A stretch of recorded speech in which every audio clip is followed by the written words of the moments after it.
Airline pilots of Reddit, what's the closest call the passengers never found out about? Another airliner passed beneath us, perpendicular to our path. Happens all the time. Although usually you have 1,000 foot separation between aircraft at least. This guy had started a climb shortly before getting to us and was only about 400 feet underneath. If you don't know much about flying, take my word for it. 400 feet is freaking close when you're flying at 30,000. I heard somewhere that anything less than a mile is considered a close call. 400 featuring is up. Definitely close. Airline co-pilot here. I know this is going to sound very hard to believe, but I had a cosmically close call with a shooting star. We were in a 737 cruising northeast bound over the South China Sea towards Hong Kong when all of a sudden this meteorite blazes past us and hurtles toward the surface of the ocean. I think it missed us by only a couple of kilometers. My captain and I were shocked. It got me thinking, with so many planes up in the air nowadays, would one actually get hit one day? Shooting stars are very common. I can spot a few making bright scratches in the sky at night, but I never thought of ever getting so close to one. And no, we wouldn't have been able to avoid it had it come our way. It was ridiculously fast. Probably one of real Korea's nukes. I do not fly commercial, just private, and can carry passengers, and have been caught in turbulence and wake turbulence that were holy shitballs moments. I'm also pretty sure I flew backwards once. Wicked headwinds. You can see it coming, but you still have to get through it. There is no better weather atmospheric instrument than a small plane. I've never had a maintenance issue that required going back to an airport or anything like that, but pilots would virtually always brief the passengers on something like that. There's really no benefit to keeping everyone in the dark because we all need to be on the same page. Passengers, flight attendants, in case it becomes a real emergency. The only close call I had was when we were taking off and someone got a bad vector that gave us a traffic alert to stop our climb and they went right over us, but we really never were in much danger thanks to TCAS. Being an airline pilot is much more boring than you'd expect. Should have asked Victor for their vector. I can't find it now, but I know there is a news report on YouTube from the incident I was involved in. I was a flight attendant, but basically we were landing at Bradley in Hartford CT when a controller mistakenly cleared us to land and a US Airways plane to roll for takeoff on intersecting runways. The first officer of my plane is the one that saved us. He heard a controller scream something to the effect of "oh crap" over the radio and realized what was happening. We braked hard and turned a taxiway off the runway going way too fast. I assumed they were just taxiing like idiots. Some pilots do. And didn't realize anything was amiss until I opened the door to two terrified pilots and a controller giving the tower phone number over the radio so that they could discuss the incident. Things could have ended very badly if not for my first officer. We flew together several times after that and he always recounted the incident. It was a noteworthy moment for all of our careers, especially him. I don't think my butthole is ever opening again thanks to your comment, X. Not a pilot, but my dad possibly saved a plane he was on back in the 70s. He was sitting in a window seat near the wing and noticed an engine was smoking shortly after takeoff. He quietly flagged down a stewardess and pointed out the window. She smiled and said she'd be right back, turned and hustled to the front of the plane. A moment later the plane turned around and went back to the airport and the pilot just said they needed to switch planes without elaborating. The passengers were not happy about the delay, but Dad was pretty sure he was the only one who knew what was going on and didn't want to cause a panic, so he kept his mouth shut. We will shortly be returning to Heathrow where we will be disembarking and switching aircraft. This crap's fricked. I hope he got a model airplane as a thank you.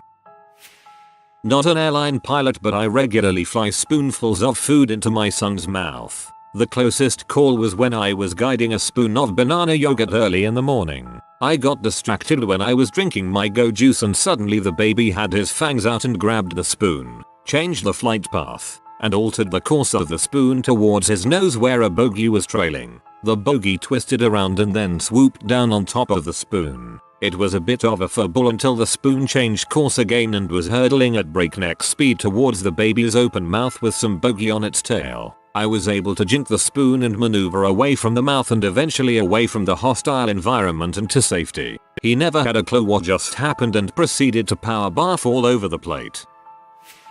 I was landing in a 747 at Gatwick once and felt the plane veer to the right slightly on landing. It seemed unusual to me. One of the pilots happened to be standing by the exit when we got to the gate and I asked. He confirmed that they got hit by a gust of wind on landing and was impressed I noticed. Probably a little unnerving for the pilot, but easy to correct, so not worth telling the passengers.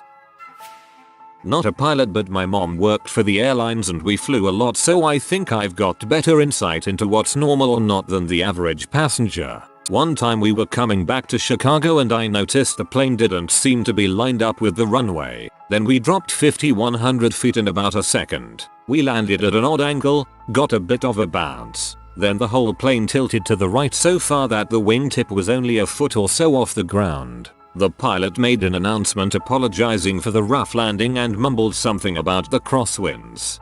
Thing is, I've experienced crosswinds. I think we got hit with a microburst, which is a lot worse and really dangerous. Some of the other passengers were complaining about the landing, but I was thinking, dang, that pilot's good, probably saved our lives. During a domestic flight my mother took, they lost 3 out of 4 engines mid-flight, and as they landed the 4th started to burn. Glad I never fly, even thought it's super safe. It's lucky the 4th engine didn't go when you were in the air, because you would be stuck up there until they sent a tow plane to get you down.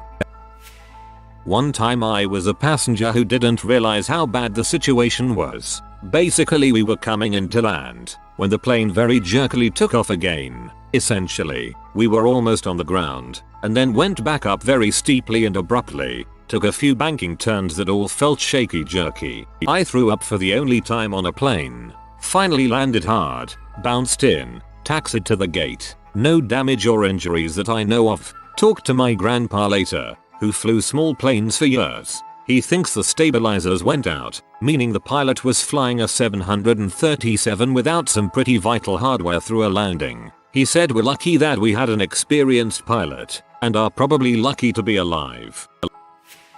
I'm not a pilot, but we were landing in Phoenix when all of a sudden the plane takes a hard left, so hard and fast that the plane was sideways. This happened about 3-4 times in a row, then we landed. The pilot never explained what happened or apologized. I found out on the news that another plane almost hit us and our pilot had to take evasive actions, then correct his flight path so that he could land. It was Delta, if that makes a difference. Not an airline pilot, but just want to thank them for being excellent at their jobs and also never letting me know about any near misses, because I would crap my pants and never fly again. I will leave this thread and never return because ignorance is bliss. I actually am an airline pilot. Surprise, right? Someone else mentioned it, but it's a very tame job. There are a large amount of systems in place to prevent even close calls. Everything is redundant and training consists of nothing but worst case scenario repeatedly. The closest call I think I have ever in the airlines was a caution that there was traffic crossing our flight path. We didn't even have to deviate. It was more of just the airplane saying, hey, if you can't see them, there is someone else nearby. General aviation, on the other hand, is a whole other story. Private pilot here, once landing with a pretty much empty tank, maybe 2-3 gallons at most, about 15-20 minutes of fuel. One day, no idea how, as both myself and my dad both dipped the tank. Haha. I fly helicopters, so unfortunately my passengers pretty much see everything that goes on outside. The only thing you can do in some situations is to act like whatever sketchy crap just happened was no big deal. There I was, window seat in the exit row. They were flying me to Denver to pick up a jet and bring it to SFO. I was in my uniform. The lady next to me had a dog under the seat and the aisle seat gentleman had a cane. This was a new uniform to me, and the trousers were a size too small. As we taxied out, I felt some discomfort. I'll have to get these let out, I thought to myself as we took off. Soon, I realized the tightness wasn't the issue. Much like Charles Bronson, something evil was brewing inside of me. Something that needed to come out. Now, the meat sweats started. I had eaten something bad. It was a hot summer flight. The captain came on the PA and told the passengers to stay seated for a while because of the turbulence. I could wait no longer. I summoned my courage to ask the woman next to me to let me out. "I little bumpy to get up, isn't it?" she quipped. WTF. Passengers are always getting up with the sign on. Finally I could wait no longer. Remembering I was in a pilot's uniform, I asserted myself.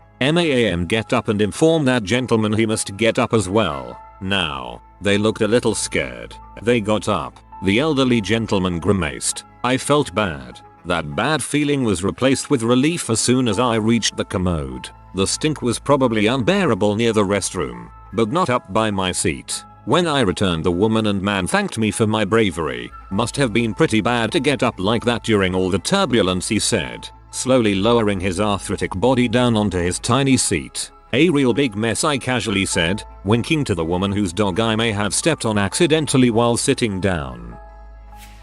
Not an airline pilot, sorry, but I fly Scariest aircraft. I almost caused a mid-air collision. I was concentrating on my trim and I almost didn't look up in time. I know on many major airlines the pilots are flying hammered or on epic come-downs hangovers. It's only a matter of time before the incident happens and the industry will be forced to change. If you are new to the channel, you can subscribe. I publish new videos every day. Until then, check another video.